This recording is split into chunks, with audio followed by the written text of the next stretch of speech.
गर्मी बहुत ज़्यादा हो गई है, इसलिए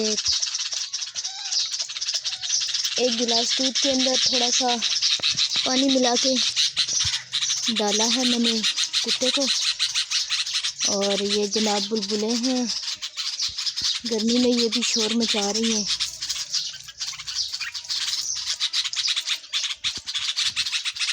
लगता है यहाँ पे इनका घर है।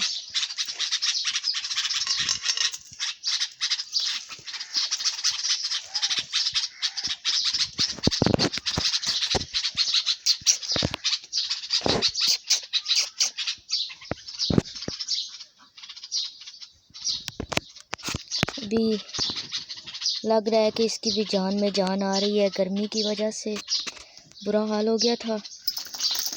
रॉकी नहीं, अभी भी गर्मी से नहीं डाला है बेचारा। ये पी लेना, फिर इसे अभी ताज़े पानी के अंदर डाला है इसको। एक गिलास दूध और ताज़ा पानी मिक्स करके। गर्मी बहुत शदीद है।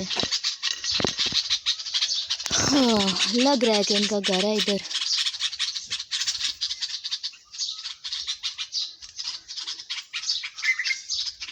गर्मी से इस बेचारे का बहुत बुरा हाल था।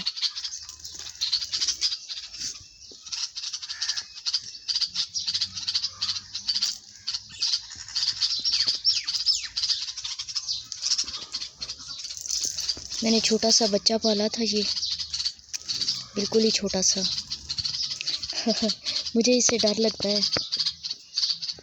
हालांकि मैंने खुद फीडर दे के इसे पाला है, तो मुझे इससे डर लगता है।